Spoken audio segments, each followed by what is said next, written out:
दोस्तों, किसी के भी मन की बातें जानने के लिए 3 तरीके होते हैं, लेकिन इन तीनों तरीकों को समझना अति आवश्यक है। यदि आप इन तीनों तरीकों को समझ लेते हैं, तो आप किसी के भी मन की बातें बड़ी ही आसानी से जान सकते हैं, समझ सकते हैं। तो चलिए, इसे एक बुद्ध कहानी के माध्यम से समझते हैं कि किस तरह से आप दूसरों की मन की बातें जान सकते हैं, समझ सकते हैं। बहुत समय पहले की बात है, एक छोटा सा गांव था। उस गांव में 2 भाई रहा करते थे।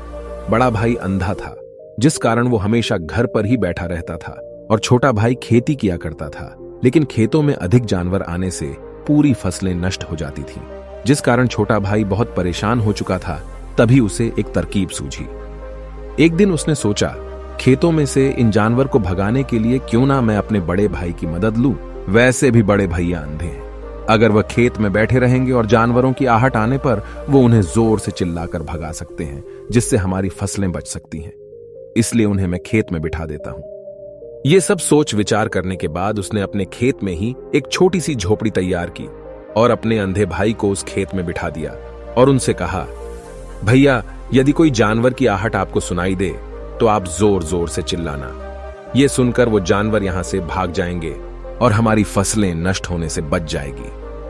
बड़ा भाई अपने छोटे भाई की बात मान लेता है और वो उस दिन से खेत में ही रहना शुरू कर देता है। जब भी किसी जानवर की आहट उसे सुनाई देती तो वो तुरंत जोर जोर से चिल्लाना शुरू कर देता, जिससे वो जानवर उसके खेतों से भाग जाते। ऐसा करते करते कई दिन बीत चुके थे।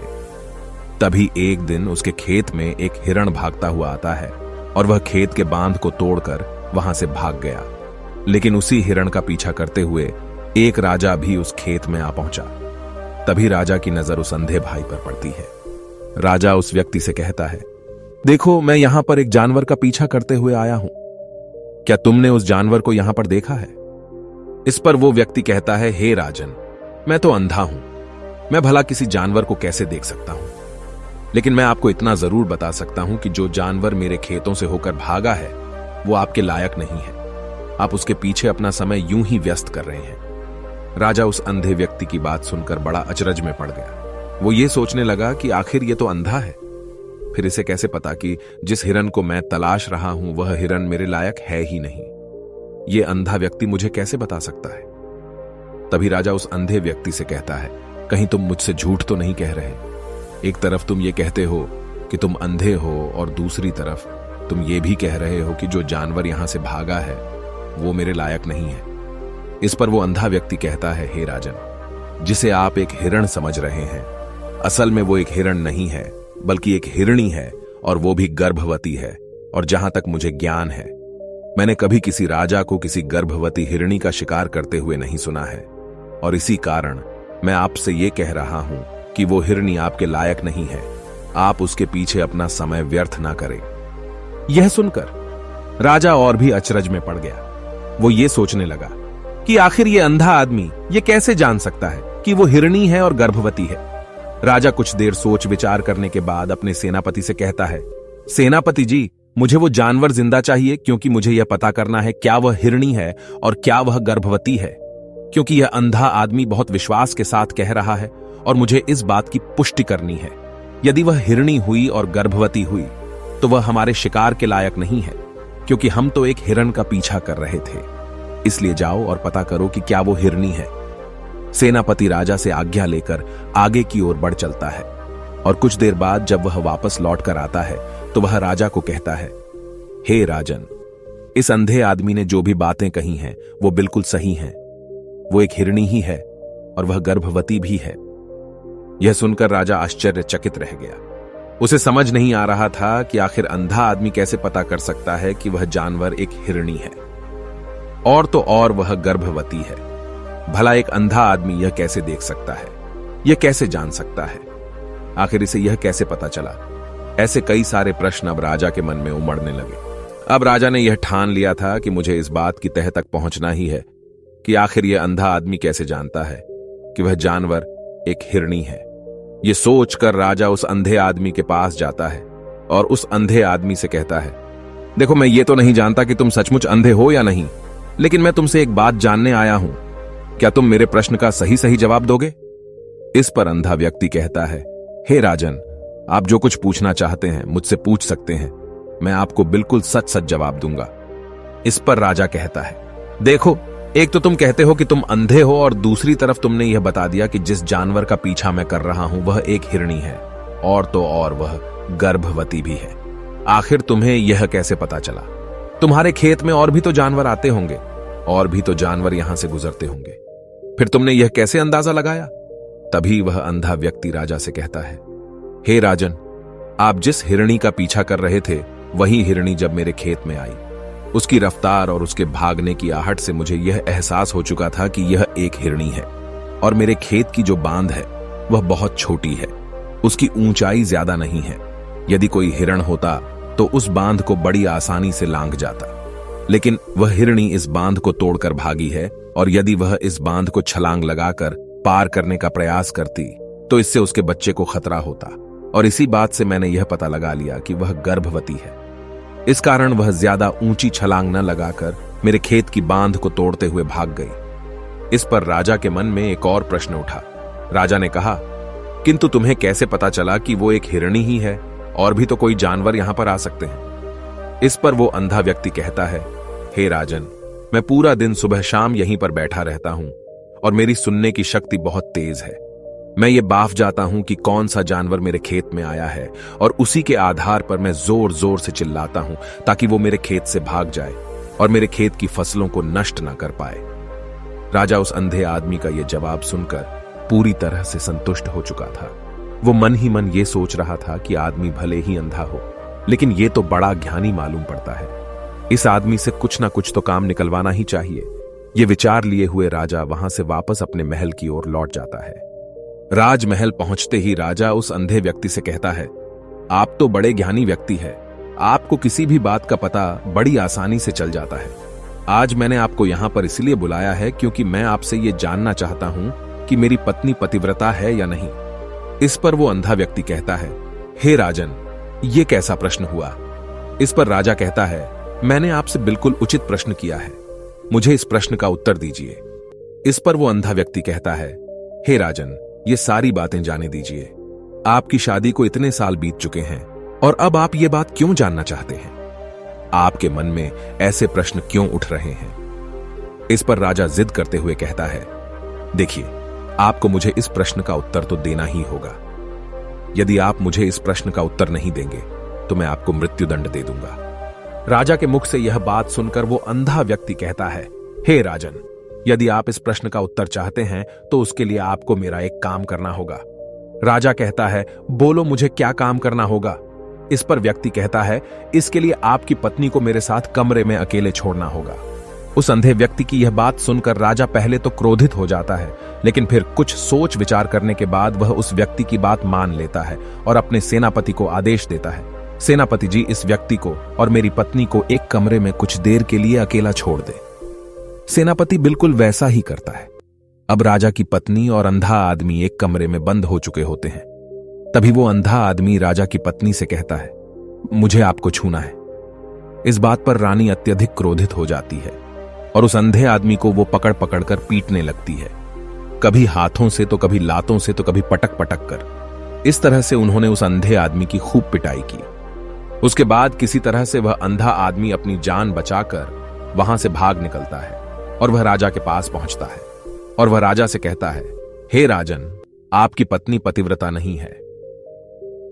यह बात सुनकर राजा अत्यधिक क्रोधित हो उठता है और राजा अपनी तलवार निकालकर सीधा अपनी पत्नी की ओर जाता है और क्रोधित होकर वह अपनी रानी से कहता है, रानी जी, आज मैं जो भी सवाल आपसे करने वाला हूं उसका मुझे सच सच जवाब दीजिएगा, और यदि आपने एक शब्द भी झूठ कहा तो मैं आपका अभी के अभी सर धड़ से अलग कर दूंगा। तभी आगे वह राजा कहता है, मुझे बताइए, क्या आप पतिव्रता हैं या नहीं? इस पर रानी कहती है, हे राजन, आप भले ही मुझे जान से मरवा दीजिए, लेकिन मैं पतिव्रता नहीं हूं। राजा यह बात सुनकर बहुत खुश हुआ, क्योंकि उस अंधे आदमी ने जो भी कहा था वह बिल्कुल सच था। यह बात सुनकर तुरंत ही राजा उस आदमी के पास पहुंचता है और आकर उस अंधे आदमी से कहता है, तुम्हें कैसे पता चला कि मेरी पत्नी पतिव्रता नहीं है? इस पर वह अंधा आदमी कहता है, हे राजन, बड़ी सीधी सी बात है। मैंने तो आपकी पत्नी से बस इतना ही कहा था कि मुझे आपको छूना है, और इस बात पर वह इतना क्रोधित हो उठी कि उन्होंने गुस्से में आकर मुझे लात घूंसों से पीटना शुरू कर दिया। और भला कोई औरत किसी और मर्द को कैसे छू सकती है, लेकिन उन्होंने न आव देखा न ताव, बस लात घूंसे मुझ पर बरसाने शुरू कर दिए। वह भी तो एक छूना ही हुआ, और एक पतिव्रता नारी कभी भी पराये मर्द को नहीं छूती। जब मैंने उसे छूने के लिए कहा था तो वह उस वक्त मुझे मना कर सकती थी, लेकिन उन्होंने तो मुझे पीटना शुरू कर दिया और देखते ही देखते उन्होंने मेरे पूरे शरीर को छू लिया। अब आप ही बताइए, ऐसी स्त्री भला पतिव्रता कैसे हो सकती है? इस पर राजा कहता है, तुम तो बड़े ज्ञानी मालूम पड़ते हो। अच्छा ठीक है, चलो तुम मेरे एक प्रश्न का और जवाब दो। यदि तुमने मुझे इस प्रश्न का सही सही जवाब दे दिया तो मैं तुम्हें यहां से जाने दूंगा। आगे राजा उस अंधे आदमी से कहता है कि तुम मुझे यह बताओ, क्या मैं सच में अपने पिताजी का ही बेटा हूं या फिर किसी और का? इस पर वह अंधा भी कहता है, हे राजन, इस बात से आपका क्या लेना देना? आप किसी की भी औलाद हो, आखिर आप हैं तो इस राज्य के राजा, इसलिए इस प्रश्न को जाने दीजिए। लेकिन राजा कहता है, नहीं नहीं, मुझे इस प्रश्न का सही सही जवाब चाहिए, अन्यथा यह प्रश्न मुझे हमेशा परेशान करता रहेगा। इसलिए मैं इसका सही सही जवाब जानना चाहता हूं। यदि तुम इसका सही सही जवाब दे देते हो तो तुम यहां से जा सकते हो, मैं तुम्हें नहीं रोकूंगा। इस पर वह अंधा आदमी कहता है, हे राजन, इसके लिए तो मुझे आपके मां के पास भी जाने की कोई आवश्यकता नहीं है। मैं आपको अभी अभी यह बता सकता हूं कि आप किसकी औलाद हैं, लेकिन उससे पहले मैं चाहता हूं कि आप मुझसे एक वादा करें कि आप मुझ पर क्रोध नहीं करेंगे। राजन ने कहा, मैं तुमसे वादा करता हूं, मैं तुम पर क्रोध नहीं करूंगा। इसके बाद वह अंधा आदमी राजा से कहता है, हे राजन, आप है तो अपने ही पिता के पुत्र, लेकिन आप पर एक कंजूस सेठ की छाया पड़ी हुई है। यह सुन राजा बहुत क्रोधित हो उठा और वह तुरंत तलवार निकालकर अपनी मां के पास जा पहुंचा। वह वहां पर पहुंचने के बाद अपनी मां से कहता है, मां, मुझे सच सच बताइए, क्या मैं अपने ही पिता का पुत्र हूं या नहीं? यदि आपने मुझे सही सही नहीं बताया तो वह यहीं पर अपने प्राण त्याग दूंगा। मुझे बताओ क्या सच है? इस पर उस राजा की मां कहती है, बेटा, तू है तो अपने ही पिता का पुत्र, लेकिन तुम्हारे ऊपर एक कंजूस सेठ की छाया पड़ी हुई है। जब मैं एक बार नहाने के बाद अपना मुंह आईने में देख रही थी, तभी उस कांच के पीछे मुझे एक कंजूस सेठ नजर आता है और उसी की छाया तुम पर पड़ चुकी है। यह सुन राजा बहुत खुश हो जाता है और वह तुरंत दौड़ा दौड़ा वापस उस अंधे आदमी के पास पहुंचता है और उस अंधे आदमी से कहता है, तुम्हें यह कैसे पता चला कि मुझ पर एक कंजूस सेठ की छाया पड़ी हुई है? इस पर वह आदमी कहता है, हे राजन, आपने मुझसे कई सारे सवाल पूछे जिनका जवाब मैंने आपको सही सही दिया है। यदि कोई और राजा होता तो मुझे इसके बदले में ढेरों सारे इनाम मिल चुके होते, लेकिन अब तक आपने एक फूटी कौड़ी तक नहीं दी है। इस बात से ही मैंने अंदाजा लगा लिया था कि आप बहुत कंजूस हो। यह बात सुनकर राजा जोर जोर से हंसने लगा और कहता है कि आप जो भी मांगेंगे वह मैं आपको अवश्य दूंगा, लेकिन मुझे यह बताओ कि तुम्हें कैसे पता चल जाता है कि कौन सी बात सही है और कौन सी गलत? तुम किसी भी बात का इतना सटीक और सही जवाब कैसे दे पाते हो? इस पर वह अंधा आदमी कहता है, हे राजन, मैं तो वैसे ही अंधा हूं। यदि मेरी आंखें होती तो मैं किसी की भी मन की बातें बड़ी सरलता से जान लेता। मन की एक भाषा होती है और यह भाषा मनुष्य के शरीर के व्यवहार के रूप में देखी जा सकती है। उसकी आंखों से, उसके होठों से, उसके काम करने के तरीके से, उसकी क्रियाओं से पता किया जा सकता है कि उसके मन में क्या चल रहा है। उसके आधार पर हम किसी के भी मन की बातें जान सकते हैं, लेकिन मैं तो अंधा हूं, मैं देख नहीं सकता, इसलिए मैं क्रियाओं से देखता हूं। यदि मुझे कोई बात जाननी हो तो अगले आदमी को कुछ काम देना पड़ता है, जिस पर वह व्यक्ति किस प्रकार काम करता है, किस तरीके से इस काम को करता है, उसके आधार पर ही मैं यह पता कर पाता हूं कि उसके मन में क्या चल रहा है। तभी वह राजा कहता है, तो क्या इसका अर्थ यह हुआ कि मैं भी किसी के मन की बातें जान सकता हूं? इस पर वह अंधा आदमी कहता है, हे राजन, अवश्य आप भी किसी भी व्यक्ति के मन की बात जान सकते हैं, किंतु उससे पहले आपको अपने ऊपर काम करना होगा, और वह काम है अपने मन को शांत करना, अपने मन को वर्तमान में लाना होगा, जिसके लिए मैं आज आपको 3 तरीके बताने वाला हूं। और ये तीनों ही तरीके बड़े ही आसान और सरल हैं, किंतु हे राजन, उससे पहले आपको एक काम करना होगा, अपने मन को एकाग्र करना होगा। जब हम अपने मन को एकाग्र करते हैं, अपने मन को वर्तमान में लाते हैं, तो हम दूसरे के मन की बात जान सकते हैं, क्योंकि वह आदमी अभी भी अपने मन में वर्तमान में ही सोच रहा है, और हमें भी मन को वर्तमान में ही लाना होगा, तभी हम उसके मन की बातें जान सकते हैं। यदि हम अतीत में हुई घटनाओं के बारे में सोच रहे हैं तो वह जो अगला आदमी वर्तमान में सोच रहा है, वर्तमान में अपने मन में बात कर रहा है, वह हम कैसे जान पाएंगे? क्योंकि हम तो अतीत की घटनाओं में डूबे हुए हैं। इसलिए किसी के भी मन की बात जानने के लिए सबसे पहले हमें हमारे मन को एकाग्र करना होगा, उसे वर्तमान में लाना होगा। आगे वह व्यक्ति राजा से कहता है, हे राजन, जो 3 तरीके मैं आपको बताने वाला हूं, इन 3 तरीकों से बड़ी आसानी से किसी के भी मन की बातें जान सकते हैं। उसके बाद वह अंधा आदमी राजा से कहता है, हे राजन, जो सबसे पहला तरीका है वह है आंखों पर ध्यान देना। किसी व्यक्ति से बात करते वक्त उसकी आंखों में देखना, उसकी आंखों पर ध्यान देना जो सबसे ज्यादा जरूरी है, क्योंकि आंखें बोलती नहीं पर बहुत कुछ कह जाती हैं। यदि हम किसी व्यक्ति की आंखों के इशारों को समझना सीख जाएं, हम यह जान पाएंगे कि व्यक्ति के दिमाग में क्या चल रहा है, वह क्या सोच रहा है और अभी वह क्या करने वाला है। मेरे पास आंखें नहीं हैं, लेकिन मैंने अपने गुरु से यह विद्या सीखी है, क्योंकि बहुत सालों पहले मेरे पास आंखें थीं और मैं उस वक्त लोगों के मन की बातें केवल उनकी आंखों से ही जान लेता था। इसलिए यदि आप भी दूसरों की मन की बातें जानना चाहते हैं तो आपको भी उनकी आंखों पर गौर करना चाहिए, जैसे कि उनका आकार कैसा है, वह कब, कहां और किधर देख रहे हैं। यदि उसकी आंखें यहां वहां घूम रही हैं, जब आप उससे बातें कर रहे हैं तो वहां वह इधर उधर मोड़ रहा है, कभी ऊपर तो कभी नीचे या कभी आसपास, या फिर उसकी आंखें खुश नजर आ रही हैं या फिर आंखें निराश नजर आ रही हैं, जैसे कि चोर होता है। उसकी आंखों में जब हम देखते हैं तो हमें यह पता चलता है कि अगले आदमी ने कोई गलती की है। ठीक उसी प्रकार जब हम किसी चालाक व्यक्ति की आंखों में देखते हैं तो आपको पता चलेगा कि उसकी आंखों में एक भाषा होती है, एक बहुत ही सीधा और आसान तरीका होता है। यदि आपको यह पता लगाना है कि सामने वाला व्यक्ति आपसे झूठ कह रहा है या फिर सही, तो आपको उसकी आंखों पर ध्यान देना अति आवश्यक है। यदि आपसे बात करते वक्त वह व्यक्ति अपनी आंखें यहां वहां घुमा रहा है, ऊपर नीचे, इधर उधर, दाएं बाएं, हर जगह देख रहा है, तो इसका अर्थ यह हुआ कि वह उस बात से निकलने का कोई रास्ता ढूंढ रहा है, वह कोई झूठ बना रहा है। यदि सामने वाला व्यक्ति आपसे कुछ झूठ कहने का प्रयास कर रहा है तो वह आपसे नजर नहीं मिलाएगा, वह यहां वहां देखेगा, ऊपर नीचे देखेगा, लेकिन वह आपकी आंखों में आंखें डालकर कभी नहीं देख पाएगा, क्योंकि उसे डर है कि यदि उसने आपकी आंखों में आंखें डालकर देखी तो उसका झूठ पकड़ा जाएगा और लोगों को सच्चाई का पता चल जाएगा। और इसी प्रकार कुछ और भी भाषाएं होती हैं। जब आप किसी की आंखों में आंखें डालकर यह देखना शुरू कर देंगे कि उसके हाव भाव क्या है, ठीक उसी प्रकार चेहरे के हाव भाव होते हैं, जिससे हम मन की बातें बड़ी आसानी से समझ सकते हैं और इन्हें भी समझना बहुत जरूरी है। कभी कभी कोई व्यक्ति अपने चेहरे से जैसे आंख, होंठ और बहुत से कुछ अलग अलग व्यवहार करता है।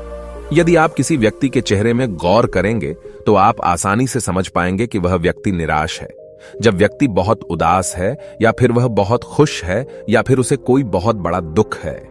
वह अपने अंदर क्या महसूस कर रहा है, ये सारी बातें हम उसके चेहरे के हाव भाव से पता कर सकते हैं। फिर चाहे इंसान जुबान से कुछ बोले या ना बोले, लेकिन आप उसके चेहरे से सब कुछ पता कर सकते हैं।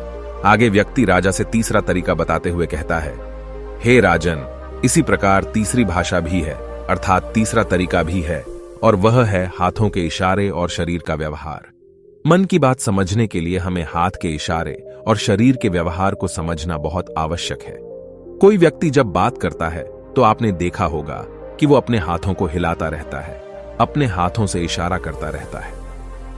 बातों के साथ साथ अपना शरीर का जो व्यवहार है, अर्थात बॉडी लैंग्वेज, उसका भी पूरा उपयोग करता है, जिससे हमें यह पता चल पाता है कि वह व्यक्ति हमारी बातों पर कितना ध्यान दे रहा है और उसके मन में क्या चल रहा है।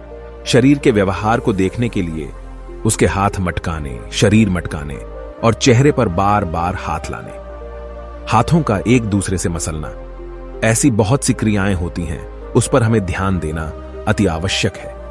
मन की बात को समझने के लिए हमें शरीर के व्यवहार को भी समझना पड़ता है। यदि हम इन 3 तरीकों को सही तरीके से ध्यान देकर इन 3 तरीकों को अच्छे से समझ लेते हैं तो हम बहुत जल्दी किसी भी व्यक्ति के मन की बातें बड़ी सरलता और सहजता से जान सकते हैं। इसलिए यदि आपको किसी के मन की बातें जानी है तो आपको उसकी आंखों पर, उसके चेहरे पर, उसके शरीर के हाव भाव को और उसके हाथों को ध्यानपूर्वक देखना और समझना होगा, जिससे आप यह समझ पाएंगे कि आखिरकार उसके मन में क्या चल रहा है और वह क्या सोच रहा है। लेकिन उनसे पहले आपको अपने मन को एकाग्र करना होगा, शांत करना होगा और अपने मन को वर्तमान में लाना होगा। तभी आप उस व्यक्ति की इन सभी क्रियाओं पर ध्यान दे पाएंगे, उन्हें समझ पाएंगे। अन्यथा आप यदि अतीत की घटनाओं में व्यस्त हैं, भविष्य की योजनाओं में व्यस्त हैं, तो आप उस व्यक्ति के हाव भाव पर कभी ध्यान ही नहीं पाएंगे और न ही आप कभी यह समझ पाएंगे कि आखिर उस व्यक्ति के मन में क्या चल रहा है, वह क्या सोच रहा है। आपने देखा होगा कि ऐसे कई बड़े संत महात्मा हैं जो बड़ी ही शांति से आपको देखते हैं और आपको देखकर ही ये बता देते हैं कि आपके मन में क्या चल रहा है, आप उनसे क्या जानने आए हैं। और इसका सबसे बड़ा प्रमुख कारण यही है कि वह आपको पढ़ सकते हैं, आपको समझ सकते हैं, आपकी मन की बातें जान सकते हैं, क्योंकि उनका मन एकाग्र है, शांत है। और यही कारण है कि वह आपके मन की बातें बड़ी सरलता से समझ जाते हैं। यदि आपने अब तक पूरी कहानी को सुना है तो मैं आपसे एक छोटा सा अनुरोध करना चाहता हूं। कृपया इस चैनल को सब्सक्राइब करें ताकि मैं आपके लिए और भी ऐसी ही ज्ञान से भरपूर कहानियां लेकर आ सकूं। नमो बुद्धाय। मिलते हैं एक नई कहानी के साथ अगली वीडियो में।